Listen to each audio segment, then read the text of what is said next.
காலுக்காகவும் கோரிக்காகவும் வாழ்ந்து வந்த அந்த காட்டுல இப்ப கடுமையான உணவு பஞ்சம் ஏற்பட்டுச்சு. ஆரம்பத்துல எப்படியோ தாக்கு பிடிச்ச இந்த காவங்கால ஒரு அளவுக்கு மேல ஒண்ணுமே செய்ய முடியல. காலுஜி, இதுக்கு மேல என்னால பட்னி கிடக்க முடியாது. கோரி, உன்னோட நிலைமை எனக்கு புரியுது. அதை சரி பண்ண என்ன பண்ணலாம்னு தான் நான் இப்ப யோசிச்சுக்கிட்டு இருக்கேன். இங்க பாருங்க, யோசிக்கிற மாதிரி ஆக்ட் பண்ணிக்கிட்டு அப்படியே தூங்கலாம்னு நினைக்காதீங்க. சீக்கிரமா ஏதாவது ஒரு முடிவு எடுங்க. எடுத்துட்டேன் கோரி, எடுத்துட்டேன். ஒரு நல்ல முடிவா எடுத்துட்டேன். அப்படியா? சீக்கிரம் சொல்லுங்க. அந்த முடிவால என்னோட பசி தீருமா இல்ல என்னோட கோபம் அதிகமாகுமான்னு பாக்குறேன். இங்க பாரு கோரி, நம்ம காட்டுல இருந்து ரொம்ப தூரத்துல உள்ள ஒரு காட்டுல சின்ன வயசுல இருந்து எனக்கு தெரிஞ்ச ஒரு குருவி வாழ்ந்து வருது. அந்த குருவி பேரு சோனா குருவி. நாம பேசாம இந்த காட்டை காலி பண்ணிட்டு சோனா குருவி வாழ்ந்துகிட்டு இருக்க காட்டுக்கு போயிடுவோம். ஆமா காலுஜி, அதுதான் நல்ல ஐடியா. இந்த காட்டோட நிலைமை சரியாகிற வரைக்கும் அந்த காட்டிலேயே தங்கிடுவோம். பிற காலுக்காகவும் கோரிக்காகவும் அவங்களுக்கு தேவையான பொருட்களைய ஒரு பேக்ல எடுத்து வச்சுக்கிட்டு பயணத்துக்கு தயாராயிட்டாங்க. பிறகு அந்த பேக் எடுத்துக்கிட்ட காலுக்காகவும் கோரிக்காகவும் சோனா குருவி வாழ்ந்துகிட்டு இருக்க காட்டு நோக்கி பறக்க ஆரம்பிச்சாங்க. இப்படி ரொம்ப தூரம் பறந்து எழுந்துகிட்டு இருந்த இவங்களுக்கு இப்ப பசி எடுக்க ஆரம்பிச்சிருச்சு. காலுஜி, எனக்கு ரொம்ப பசிக்குது, ஏதாவது சாப்பிட ஏற்பாடு பண்ணுங்க. இப்படி பேசிக்கிட்டே வந்த இவங்க பிறகு ஒரு மரத்துல வந்து உக்காந்தாங்க. அந்த சமயம் ஒரு சின்ன பறவை பொண்ணு கொஞ்சம் தானியங்கள் எடுத்துட்டு போறத காலுக்காவும் பாத்துருச்சு. உடனே அந்த பறவை பின்னாலேயே பறந்து போன காலுக்காவும் அந்த பறவை கிட்ட இருந்து தானியத்தை பிடுங்கிக்கிட்டு கோரிக்காவும் இருக்கிற இடத்த நோக்கி பறந்து போச்சு.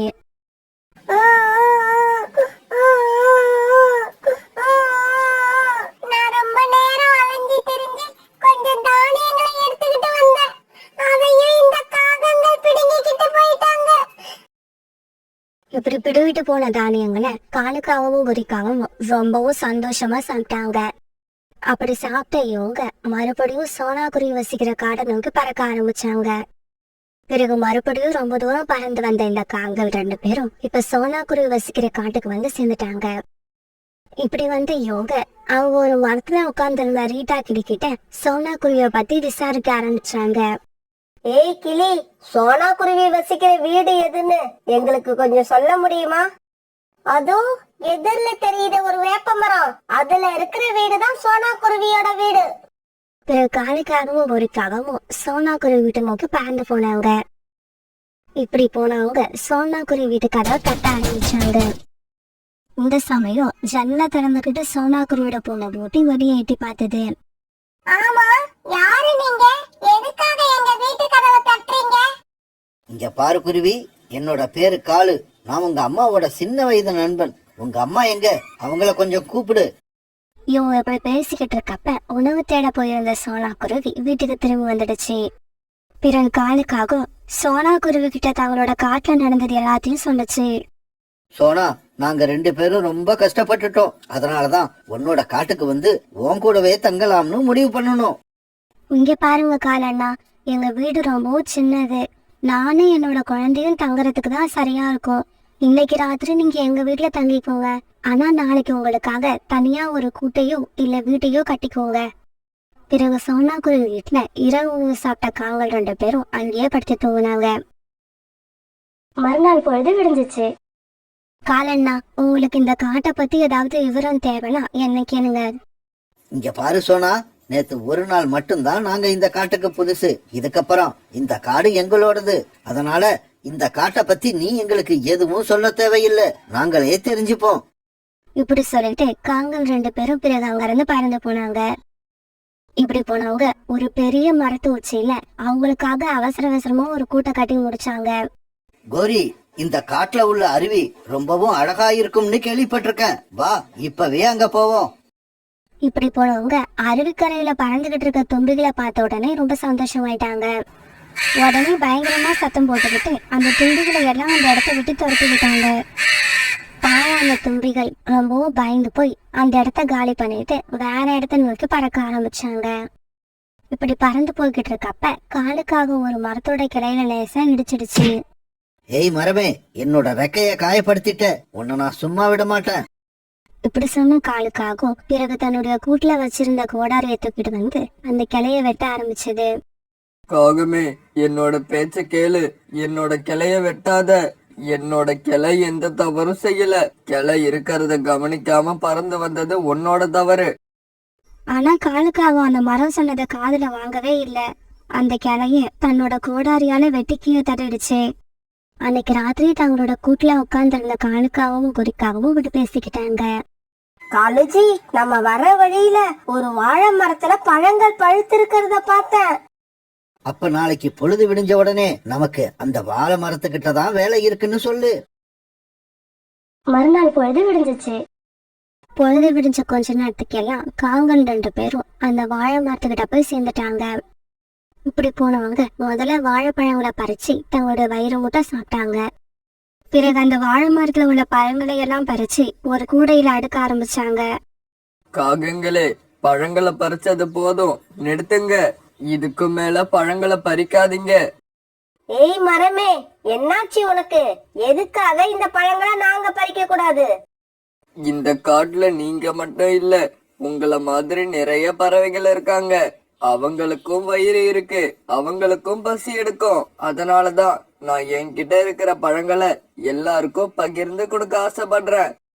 ஆனா அந்த மரம் சொன்னதை காவங்கள் கேட்கவே இல்ல.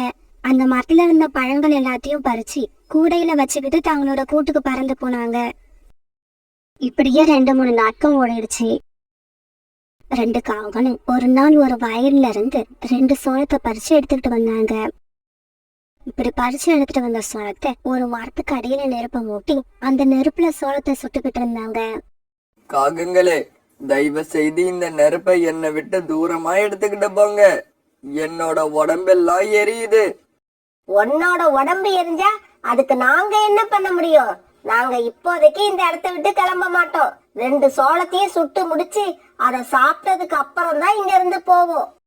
இங்க பாருங்க, நீங்க உண்டாக்குற நெருப்பால என்னோட வேர்கள் எல்லாம் பலம் இழந்து போய்கிட்டு இருக்கு. ரொம்ப நாள் வாழ வேண்டியனா இந்த நெருப்பால சீக்கிரமாவே இறந்து போயிடுவேன். அதுக்கு நாங்க என்ன பண்ண முடியும்? நீ எப்ப வேணாலும் இறந்து போ, எங்களுக்கு ஒண்ணும் கவலை இல்ல. எங்களோட கவலை எல்லாம் நாங்க இப்ப இந்த சோளத்தை சுட்டு சாப்பிடணும், அவ்வளவுதான். இப்படி சொன்ன காவல் 2 பேரும் பிறகு சோளத்தை சுட்டு முடிச்ச உடனே அங்கேயே உட்காந்து சாப்பிட்டாங்க. இப்படி சாப்பிட்டு முடிச்சதும் நெருப்ப கூட அணைக்காம அங்கிருந்து பறந்து போயிட்டாங்க. பாவம் அந்த மரத்தோட வேர்கள்ல நெருப்பு பட்டதால அந்த மரம் சீக்கிரமாவே பட்டு போயிடுச்சு. இப்படி இந்த காவல் அந்த காட்டுல இருந்த மரங்கள் கிட்ட மட்டும் இல்ல, பல பறவைகள் கிட்டையும் சண்டை போட்டு எல்லாருடைய விருப்பையும் சம்பாரிச்சு வச்சிருந்தாங்க.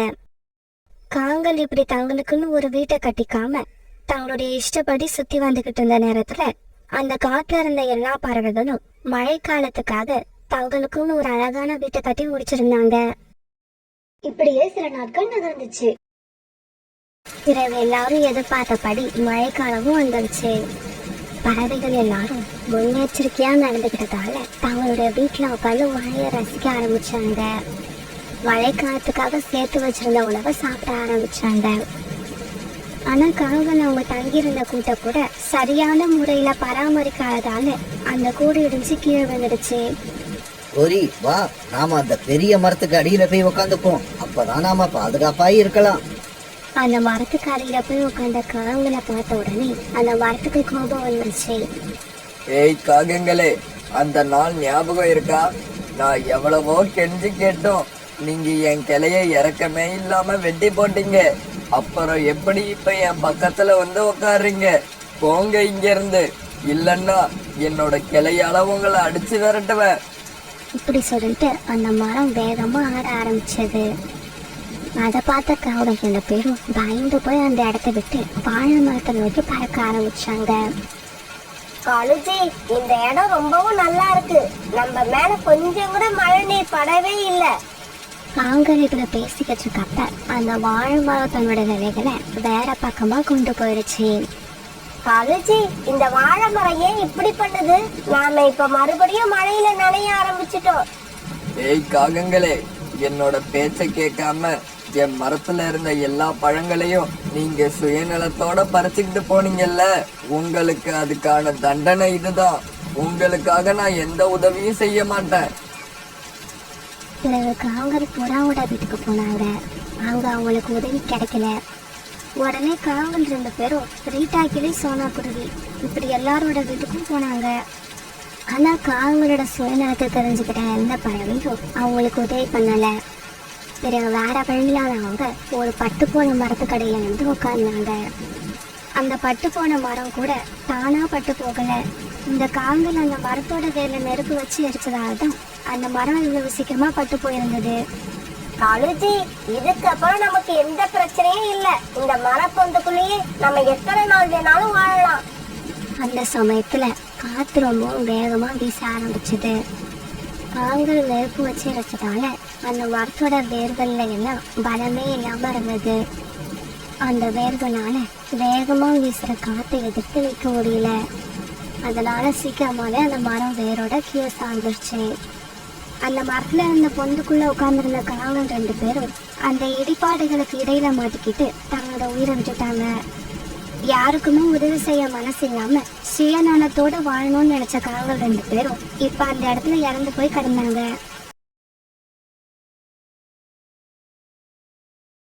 இந்த கிளியோட பேரு ரூசி. இந்த கிளியோட கணவர் கொஞ்ச நாளைக்கு முன்னாடிதான் இறந்து போயிட்டாரு. கணவர் உயிரோட இருக்கிற வரைக்கும் வீட்டுக்குள்ளே இருந்த ரோசி கிளி கணவர் இறந்ததுக்கு அப்புறம் வாழ்க்கை நடத்த ரொம்பவும் கஷ்டப்பட்டுச்சு. வரப்போற மழை காலத்துக்காக எல்லா பறவைகளும் வீடு கட்டிட்டாங்க. ஆனா இந்த ரோசி கிளிக்கு வீடு கட்ட தெரியாததால அன்னைக்கு காலையில இருந்து ரொம்பவும் கஷ்டப்பட்டுட்டு இருந்தது. ஒரு மரக்கட்டிய கீழே இருந்து மேல தூக்கிட்டு போச்சு. மேல போன உடனே ரோசி எடுத்துட்டு போன மரக்கட்டை கை நழுவி கீழே விழுந்துச்சு. இதையெல்லாம் ஒரு மரத்துல உட்கார்ந்துருந்த ராக்கி கிளி பாத்துக்கிட்டு இருந்தது. உடனே ராக்கி கிளி ரோசி கிளி கிட்ட பறந்து போச்சு. இங்க பாருங்க, என் பேரு ராக்கி. இந்த காட்டோட வடக்கு பகுதியில என்னோட வீடு இருக்கு. வீடு கட்ட இவ்வளவு கஷ்டப்படுறீங்க, உங்களுக்கு வீடு கட்ட தெரியாதா? அப்புறம் உங்களுக்கு உதவி செய்ய யாரும் இல்லையா? ராக்கி கிளி இப்படி கேட்ட உடனே அந்த ரோசி கிளி தன்னோட கணவர் இறந்த கதை எல்லாத்தையும் அழுதுகிட்டே ராக்கி கிட்ட சொல்லுச்சு. இப்ப எனக்குன்னு இந்த காட்டுல யாருமே இல்ல. ரோசியோட கதையை கேட்ட ராக்கி கிளியோட மனசு ரொம்ப கஷ்டப்பட்டுச்சு.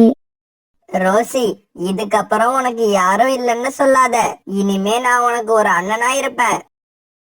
இப்படி சொன்ன ராக்கி கிளி பிறகு ரோசி கிளிக்கு வீடு கட்ட உதவி பண்ண ஆரம்பிச்சது. இந்த சமயத்துல உணவு தேடி பறந்து வந்த காலுக்காகவும் கோரிக்காகவும் ராக்கி கிளி ரோசி கிளிக்கு உதவி பண்ணிக்கிட்டு இருக்கத பார்த்துட்டு அங்கிருந்து ஒரு மரத்துல உட்கார்ந்தாங்க. கோரி, அங்க ரோசி கிட்ட பேசிக்கிட்டு இருக்கிறது ராக்கி கிளி தானே?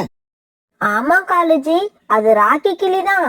ஆனா ராக்கி இப்படி ரோசி கிட்ட பேசிக்கிட்டு இருக்கிறது ரீட்டாவுக்கு தெரியுமான்னு தான் தெரியல. ரீட்டா கிளிக்கு தெரிஞ்சா நமக்கு என்ன, தெரியலன்னா நமக்கு என்ன? வா, நாம உணவு தேடுற வேலைய பாப்போம். காலுஜி, இந்த விஷயத்த போய் ரீட்டா கிட்ட சொல்றதுதான் எனக்கு இப்ப முக்கியமான வேலை. இதை விட முக்கியமான வேலை வேற எதுவுமே இல்ல. இப்படி சொன்ன கோரிக்காகும் பிறகு காலுக்காகத்தை கூப்பிட்டுக்கிட்டு ரீட்டா கிளி வீட்டுக்கு பறந்து போச்சு. ரீட்டா, ஒரு விஷயத்த உன்கிட்ட சொல்லணும். ஆனா எப்படி சொல்றதுன்னு தான் தெரியல. கோரி, நீ ஏன் இப்படி பதட்டமா இருக்க? எதுவா இருந்தாலும் சொல்லு. நம்ம காட்டோட தெற்கு பகுதியில ரோசின்னு ஒரு கிளி அது கணவரோட வாழ்ந்துகிட்டு இருந்தது. கொஞ்ச நாளைக்கு முன்னாடி அதோட கணவர் ஒரு விபத்துல இறந்து போயிட்டாரு. இன்னைக்கு காலையில என்னாச்சு? இன்னைக்கு காலையில நாங்க உணவு தேட போனோம். அப்ப உன்னோட ராக்கி அந்த ரோசி கிளிக்கு வீடு கட்டி கொடுத்துக்கிட்டு இருக்கு. ஆமா ரீட்டா, அத பார்த்ததுல இருந்து எங்களுக்கு மனசே சரியில்லை. கோரி, இது ஒரு சாதாரண விஷயம் தானே. ராக்கி பொதுவாவே யாராவது கஷ்டப்பட்டா அவங்களுக்கு உதவுற குணம் உள்ளது. அதே மாதிரிதான் ரோசிக்கு உதவி இருக்கும்.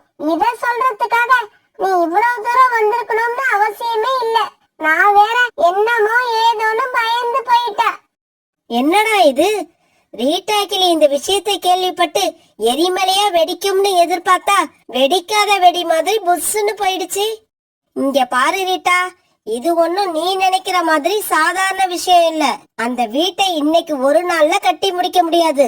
ராக்கி நாளைக்கும் அங்க வந்து கண்டிப்பா வீடு கட்டும். உனக்கு நம்பிக்கை இல்லைன்னா என் கூட வா, நானே உன்னை அழைச்சிட்டு போய் காட்டுறேன். ஒரு சில பேருக்கு மத்தவங்க பேச்ச கேட்டாலே புத்தி வரும். ஆனா இந்த ரீட்டா கிளிக்கு பட்டாதான் புத்தி வரும் போல இருக்கு.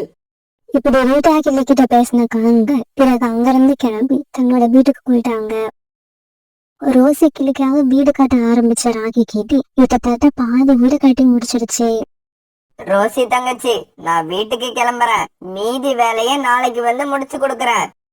ராக்கி அண்ணா, உங்களுக்கு ரொம்பவும் நன்றி. நீங்க இல்லன்னா இன்னைக்கு இவ்வளவு வேலை நடந்திருக்காது.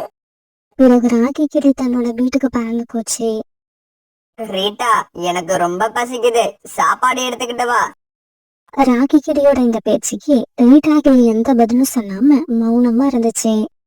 ரீட்டா, நான் உன்கிட்ட தான் பேசுறேன். சீக்கிரமா சாப்பாடு எடுத்துக்கிட்டு வா, எனக்கு பசிக்குது.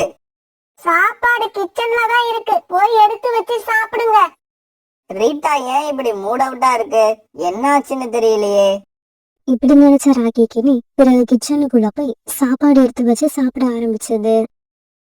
இப்படி சாப்பிட்ட ராக்கி கிளி திரும்பி வந்து பார்த்தாப்ப ரீட்டா கிளி படுத்து தூங்கிட்டு இருந்துச்சு. பிறகு ராக்கி தன்னோட படுக்கையில படுத்து தூங்க ஆரம்பிச்சது. மறுநாள் பொழுது விடிஞ்சிச்சு. ரீட்டா, நான் சீக்கிரமா கிளம்புறேன், எனக்கு கொஞ்சம் வேலை இருக்கு. என்ன இவ்வளவு சீக்கிரம் கிளம்புறீங்க? எப்பவும் வேலைக்கு 10 மணிக்கு தானே போவீங்க? ரீட்டா, ஏற்கனவே மூட் அவுட்டா இருக்கு. இந்த சமயத்துல நாம ரோசிய பத்தி சொன்னா அத வச்சு சண்டை போட ஆரம்பிச்சிரும். ரீட்டா, என்னோட பழைய நண்பன் ஒருத்தனை போய் பார்க்க போறேன். அவனை பார்த்துட்டு நான் அப்படியே வேலைக்கு போயிடுவேன். இப்படி சொல்லிட்டு ராக்கி கிளி அங்கிருந்து பறந்து போச்சு. உண்மைதான், கோரி சொன்னது உண்மைதான். நான் தான் முட்டாள்தனமா இருந்துட்டேன். இப்படி அழுதுகிட்டே சொன்ன ரீட்டா கிளி உடனே கோரிக்காக வீட்டை நோக்கி பறந்து போச்சு. கோரி, காலு, நீங்க 2 பேரும் சொன்னது உண்மைதான். காலையில ராக்கி கிளி சீக்கிரமா வீட்டை விட்டு கிளம்பிடுச்சு. எங்க போறீங்கன்னு கேட்டேன். அதுக்கு ராக்கி என்னோட பழைய நண்பனை சந்திக்க போறேன்னு சொல்லிட்டு போகுது. ரீட்டா, அது பழைய நண்பனை சந்திக்க போகல, புது தோழிய சந்திக்க போயிருக்கு. கோரி, எனக்கு இப்ப என்ன பண்றதுன்னு தெரியல. என்ன உடனே அந்த இடத்துக்கு அழைச்சிக்கிட்டு போங்க. இங்க பாரு ரீட்டா, நீ நினைக்கிற மாதிரி எங்களால இப்ப உடனே வர முடியாது. நாங்க இதுக்கப்புறம் தான் சமைக்கணும், அதுக்கப்புறம் சாப்பிடணும். இங்க பாருங்க, ஏன் கூட என் வீட்டுக்கு வாங்க. தோசை மாவு இருக்கு, உங்களுக்கு தோசை ஊத்தி தரேன். ரீட்டா, நீ நினைக்கிற மாதிரி காலையில காலேஜி வெறும் தோசை சாப்பிட மாட்டாரு. அவருக்கு முட்டை தோசை தான் பிடிக்கும். கோரி, காலுவுக்கு என்ன பிடிக்குமோ நான் செஞ்சு தரேன். சீக்கிரமா என் வீட்டுக்கு வாங்க, சாப்பிட்டு நம்ம உடனே ராக்கிய பார்க்க போகணும். இரு காலுக்காகவும் கோரிக்காகவும் ரீட்டா கிளி கூட அது வீட்டுக்கு பறந்து போனாங்க. இப்படி போன இவங்க 2 பேருக்கும் ரீட்டா கிளி நிறைய முட்டை தோசை சுட்டு கொடுத்தது. காலுக்காகவும் கோரிக்காகவும் ரொம்ப சந்தோஷமா அந்த தோசைய சாப்பிட்டாங்க. ரீட்டா, எனக்கு என்னவோ தோசைய சாப்பிட்ட உடனே நல்லா தூக்கம் வருது. ஆமா காலுஜி, எனக்கு கூட இந்த கூட்டுல படுத்து தூங்கினா நல்லா இருக்கும் போல தோணுது. கோரி, விளையாடாத, உடனே என் கூட வாங்க. பிறகு வேற வழியாத காலுக்காகவும் கோரிக்காகவும் ரீட்டா கிளி கூட பறந்து போனாங்க. ரோசி, உன்னை யாரு மேல ஏற சொன்னது? கீழே இறங்கு. ஆணியை அடிக்கிறேன்னு சுத்தியலால உன் கையில அடிச்சுப்ப. ராக்கி இப்படி சொன்ன உடனே ரோசி கிளி வீட்டு மேல இருந்து கீழே இறங்கிச்சு. உடனே ராக்கி கிளி மேல போச்சு. இங்க பாரு ரோசி, ஆணி அடிக்கிறப்ப இந்த மாதிரி அடிக்கணும், அப்பதான் நம்ம கையில அடிபடாது. பாரு ரீட்டா, பாரு, உன்னோட அன்பு கணவர் ராக்கி ரோசிக்கு வீடு கட்டி கொடுத்துக்கிட்டு இருக்கு. அந்த அரிய காட்சிய பாரு. போதும் போதும், இதுக்கு மேல நான் எதையும் பார்க்க விரும்பல. தயவு செய்து வாங்க, இந்த இடத்தை விட்டு போயிடுவோம். இப்படி அழுதுகிட்டே சொன்ன ரீட்டா கிளி பிறகு தன்னோட வீட்டுக்கு பறந்து போச்சு. காலு, கோரி, ராக்கிய பத்தின உண்மையை எனக்கு தெரியப்படுத்தினவங்க 2 பேருக்கும் ரொம்ப நன்றி. நான் இதுக்கப்புறம் இந்த வீட்ல இருக்க மாட்டேன். இன்னைக்கே எங்க அம்மா வீட்டுக்கு கிளம்புறேன். என்னது, அம்மா வீட்டுக்கு கிளம்புறியா? இங்க பாரு ரீட்டா, உன் கூட வந்த நேரத்துக்கு நாங்க உணவு தேட போயிருந்தா இந்நேரம் எங்களுக்கு நிறைய தானியங்களும் இனிப்பான பழங்களும் கிடைச்சிருக்கும். ஆனா நீ என்னடானா எங்களை பத்தி கவலைப்படாம நீ பாட்டுக்கு உங்க அம்மா வீட்டுக்கு போறன்னு சொல்ற. காலு, வீட்ல இருக்கிற தோசை மாவு எல்லாத்தையும் உங்ககிட்ட கொடுத்துட்டு போறேன். நீங்க வீட்டுக்கு போய் தோசை சுட்டு சாப்பிடுங்க. தோசை மாவு எங்க வேணாலும் வாங்கிக்கலாம், ஆனா முட்டை கிடைக்கிறது தான் கஷ்டம். உங்களுக்கு முட்டை தானே வேணும், அதையும் கொடுத்துட்டு போறேன். ஏற்கனவே குழப்பத்துல இருக்கிற என்ன நீங்களும் கஷ்டப்படுத்தாதீங்க. இப்படி சொன்ன ரீட்டா கிளி பிறகு தோசை மாவையும் முட்டையும் எடுத்து கொடுக்க அதை வாங்கிட்ட காலுக்காகவும் கோரிக்காகவும் சந்தோஷமா வீட்டுக்கு போனாங்க. ராக்கி கிளி வீடு கட்டி முடிக்க அன்னைக்கு சாயங்காலம் ஆயிடுச்சு. ரோசி, நான் கிளம்புறேன். உன்னோட அண்ணி என்னை எதிர்பார்த்துக்கிட்டு இருப்பா.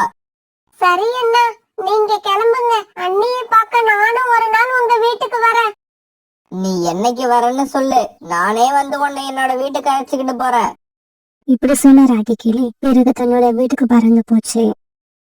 ராகி கிளி இப்படி தன்னோட வீட்டுக்கு போனப்ப ரீட்டா கிளி பெட்டி படுக்கையெல்லாம் கட்டிக்கிட்டு அம்மா வீட்டுக்கு கிளம்ப தயாரா இருந்தது.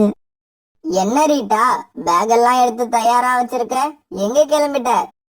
நான் எங்க போனா உங்களுக்கு என்ன? நீங்க போய் ரோசி கிளிக்கு வீடு கட்டி கொடுக்கிற வேலைய பாருங்க, உங்களுக்கு அதுதானே முக்கியம்.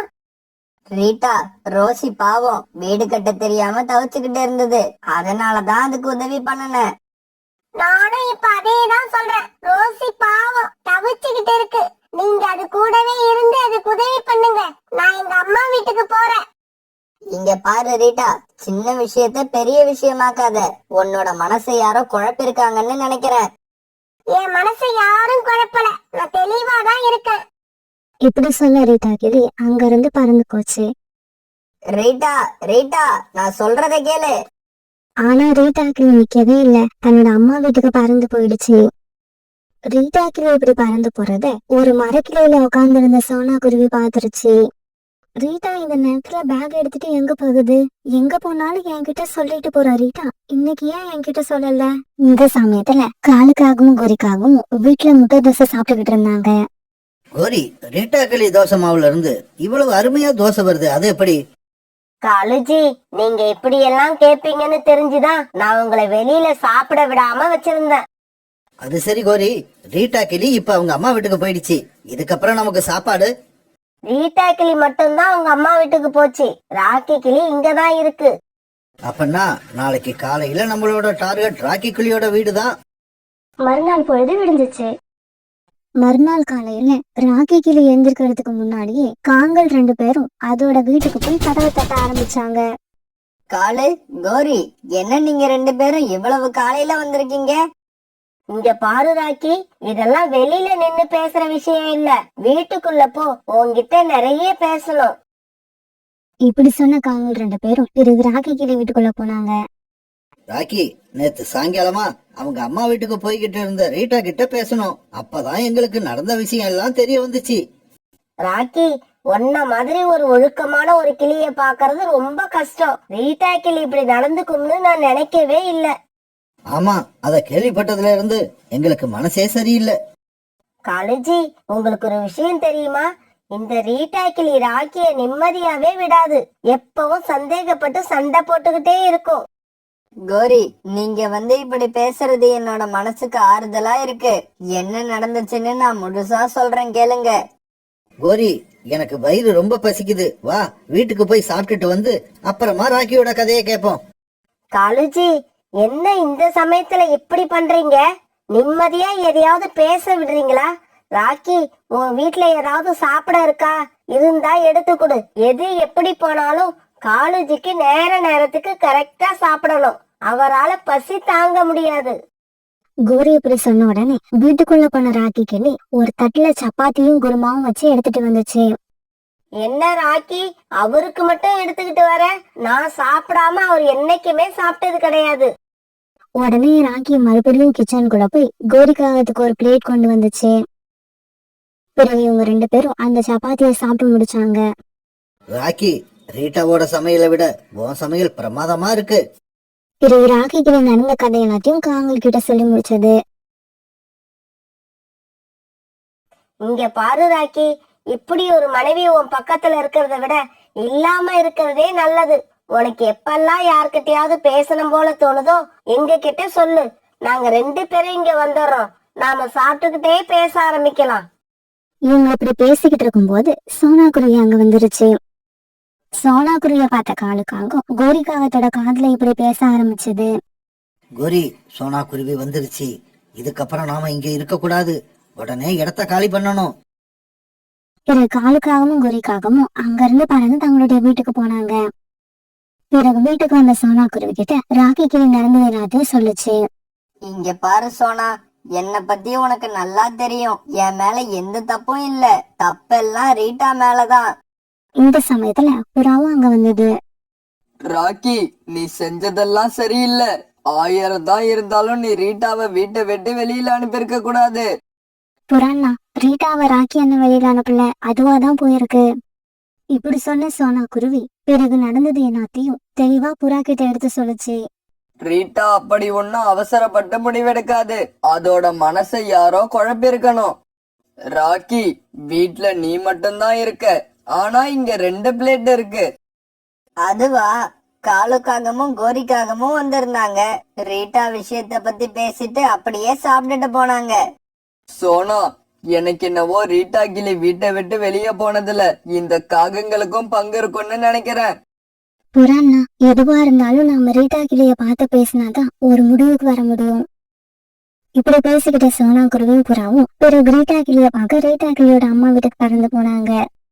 இவங்க பறந்து போய்கிட்டு இருக்கப்ப வழியில இவங்கள பார்த்த ரோசி கிளி அவங்கள தடுத்து நிறுத்தி இப்படி பேச ஆரம்பிச்சது. குருவி, இங்க ராக்கி அண்ணன் வீடு எங்க இருக்கு? ஆமா, நீங்க யாரு? என் பேரு ரோசி. ராக்கி அண்ணன் எனக்கு 2 நாளைக்கு முன்னாடி வீடு கட்ட ரொம்பவும் உதவி பண்ணனாரு. அதுக்காக தான் அவரையும் அவர் மனைவியையும் பார்த்து நன்றி சொல்லிட்டு போகலாம்னு வந்தேன். ஓஹோ, நீங்க தான் இந்த ரோசியா? நல்ல சமயத்துல தான் வந்திருக்கீங்க. உங்களுக்கு ஒரு விஷயம் தெரியுமா? ராக்கி உங்களுக்கு வீடு கட்டி கொடுத்த விஷயம் தெரிஞ்சு அதோட மனைவி ரீட்டா ராக்கி கிட்ட கோச்சுக்கிட்டு அவங்க அம்மா வீட்டுக்கு போயிடுச்சு. நாங்க இப்ப அங்கதான் போய்கிட்டு இருக்கோம். நீங்களும் எங்க கூட வாங்க. பிறகு சோனா குருவி புறா ரோசி கிளி இவங்க 3 பேரும் ரீட்டா கிளி அம்மா வீட்டை நோக்கி பறந்து போனாங்க. ரீட்டா கிளி வீட்டுக்கு போன உடனே ரோசி கிளி அழுதுகிட்டே நடந்தது எல்லாத்தையும் ரீட்டா கிளி கிட்ட சொல்லுச்சு. இங்க பாருங்க அண்ணி, என்னோட பேச்சுல உங்களுக்கு நம்பிக்கை இல்லைன்னா நான் இன்னைக்கே இந்த காட்டை விட்டு ஏதாவது ஒரு காட்டுக்கு போயிடுறேன். ஏன்னா என்னால எனக்கு உதவி செஞ்ச ராக்கி அண்ணனும் நீங்களும் பிரியக்கூடாது. அதுதான் என்னோட ஆசை. ரீட்டா, நீ எந்த விஷயத்திலயும் நிதானமா தான் நடந்துப்ப. ஆனா இந்த விஷயத்துல மட்டும் ஏன் இப்படி அவசரப்பட்டு முடிவெடுத்த? புறா, எனக்கு யோசிக்கவே நேரம் இல்ல. காலுக்காகவும் கோரிக்காகவும் மாறி மாறி பேசி என் மனசை குழப்பிட்டாங்க. நான் நினைச்சது சரியா போச்சு. இங்க பாரு ரீட்டா, ராகிய பத்தி உன்கிட்ட தவறா சொல்லி உன்னோட மனச குழப்பின காங்கள் 2 பேரும் நீ வீட்டை விட்டு வந்ததுக்கு அப்புறம் ராகி கிட்ட என்னமோ பேசிட்டு அங்க சாப்பிட்டுக்கிட்டு இருந்தாங்க. அப்படியா? இங்க பாரு சோனா, நாம என்னதான் சொன்னாலும் ரீட்டா மனசுல ஒரு சந்தேகம் இருந்துகிட்டே இருக்கும். இந்த உண்மையை நிரூபிச்சாதான் அதோட மனசு தெளிவாகும். புறாண்ணா, நீங்க சொல்றது உண்மைதான்.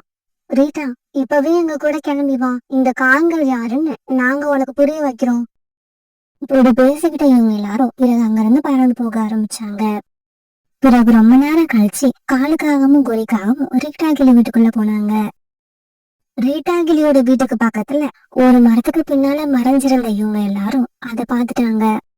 சோனா, காகங்கள் ராக்கி கிளிய பார்க்க போறாங்க.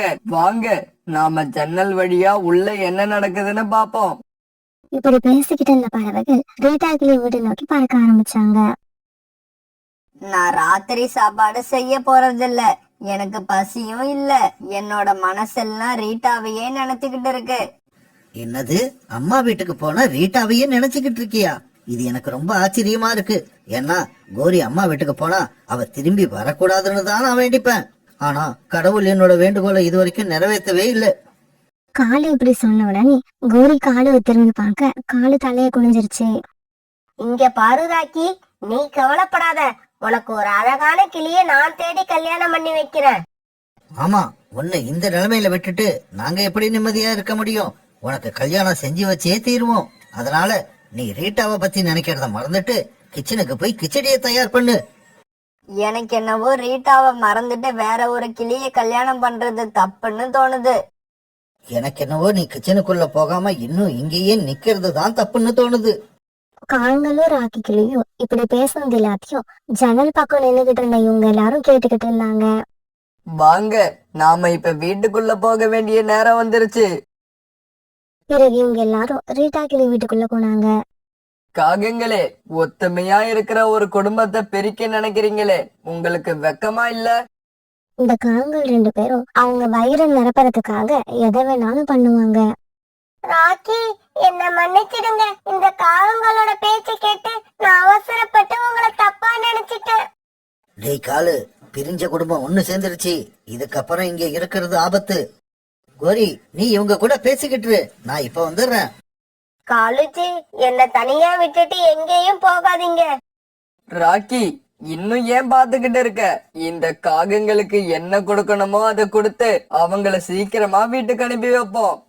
பிறகு ராக்கி, கிளி, புறா, கூட்டாக்கிளி, சோனாக்குருவி இவங்க எல்லாரும் சேர்ந்து காவல் அடிக்க ஆரம்பிச்சாங்க. குழந்தைங்க 2 பேரும் தூங்கிட்டாங்க. கிச்சனை சுத்தம் பண்ணிட்டு வந்து நாமளும் தூங்கலாம். சோனாக்குருவி இப்படி நினைச்சுக்கிட்டு இருக்கப்ப குழந்தைகள் 2 பேரும் கண் விழிச்சு அம்மாவை பார்த்தாங்க. அம்மா, மாமா நாளைக்கு காலையில எத்தனை மணிக்கு வருவாங்க? இங்க பாருடா, நீங்க 2 பேரும் தூங்கி இருப்பீங்கன்னு நினைச்சேன். ஆனா 2 பேரும் முடிச்சிருக்கீங்கன்னு இப்பதான் தெரியுது. அம்மா, சாதாரண நாளா இருந்தா நாங்க தூங்கி இருப்போம். ஆனா நாளைக்கு மாமா வராங்கல்ல, அதை நினைச்சாலே இப்ப தூக்கம் வர மாட்டேங்குது. இங்க பாருங்க, நீங்க இப்ப சீக்கிரமா தூங்கினாதான் நாளைக்கு உங்க மாமா வரப்ப நீங்க முடிச்சிருப்பீங்க. இல்லைன்னா உங்க மாமா வர சமயத்துல நீங்க தூங்கிட்டு தான் இருப்பீங்க. மாமா வர்றப்ப நாங்க முழிச்சிருக்கணும். இதோ இப்பவே தூங்குறோம். பிறகு குழந்தைகள் 2 பேரும் கண்ணை மூடிட்டு அப்படியே தூங்க ஆரம்பிச்சாங்க. மறுநாள் பொழுது விடிஞ்சிச்சு. காலையில சீக்கிரமா கண் வச்ச சோனாக்குருவி வீட்டுக்கு வர தன்னோட அண்ணனுக்காக பாயாசம் செய்ய ஆரம்பிச்சது. இவனோட கணவர் இறந்தப்ப வந்துட்டு போனான்னு அதுக்கப்புறம் இந்த பக்கம் வரவே இல்லை. கொஞ்சம் வருஷம் கழிச்சு இப்பதான் வராங்க. அண்ணனுக்கு பாயாசம்னா ரொம்ப பிடிக்கும். நான் பாயாசம் செஞ்சு வச்சிருக்கத பார்த்தா அண்ணன் ரொம்ப சந்தோஷப்படுவாங்க. இப்படியெல்லாம் யோசிச்சுட்டு தன்னோட அண்ணன் வருவதற்காக சோனாக்குருவி ரொம்ப ஆவியோட எதிர்பார்த்துக்கிட்டு இருந்தது. பிறகு ரொம்ப நேரம் கழிச்சு சோனாக்குருவியோட அண்ணன் தன்னோட தங்கச்சி வீட்டுக்கு வந்தாரு. அண்ணா, ரொம்ப வருஷங்களுக்கு அப்புறம் உங்களை இன்னைக்குதான் பாக்குறேன். வர வழியில உங்களுக்கு எந்த பிரச்சனையும் இல்லையே? இல்ல, எந்த பிரச்சனையும் இல்ல. சோனா, எனக்கு இங்க காட்டுல நிறைய வேலை இருக்கு. நான் சீக்கிரமா இங்க இருந்து போயாகணும். என்ன மாமா இப்படி சொல்றீங்க? நாங்க நீங்க எப்ப வருவீங்கன்னு எதிர்பார்த்து காத்துக்கிட்டு இருந்தோம். ஒரு 2-3 நாளாவது எங்க கூட இருந்துட்டு போங்க. ஆமா மாமா, நான் வேற என்னோட நண்பர்கள் கிட்ட எல்லாம் என்னோட மாமா வராங்கன்னு சொல்லியிருக்கேன். இன்னைக்கு சாயங்காலம் அவங்க எல்லாம் உங்களை பாக்கிறதுக்காக நம்ம வீட்டுக்கு வருவாங்க. குழந்தைங்களா, நான் அடுத்த தடவை வர்றப்ப உங்க அத்தையை அழைச்சுக்கிட்டு வந்து கண்டிப்பா 2 நாள் தங்கிட்டு போவேன். இப்படி சொன்ன சோனாக்குருவியோட அண்ணன் பிறகு தன்னோட பேக்ல இருந்து ஒரு காகிதத்தை எடுத்தாரு. சோனா, இந்த பேப்பர்ல உன் ரேகைய வச்சு கொடு. இது ரொம்ப அவசியம். அண்ணா, இது என்ன பேப்பர்? அதுல என்ன எழுதி இருக்கு? இது வேற ஒண்ணும் இல்ல சோனா. நம்ம அப்பா பேர்ல இருக்க சொத்தை சரி பங்கா பிரிச்சு நம்ம 2 பேரும் ஆளுக்கு பாதியா எடுத்துக்கலாம்னு முடிவு பண்ணிட்டேன். அப்படி செய்யறதுக்கு உன்னோட சம்மதமும் தேவைப்படுது. அண்ணா, நீ எது செஞ்சாலும் அதுக்கு நான் சம்மதிப்பேன். இப்ப எங்க ரேகை வைக்கணும்னு சொல்லு, உடனே வச்சு தரேன்.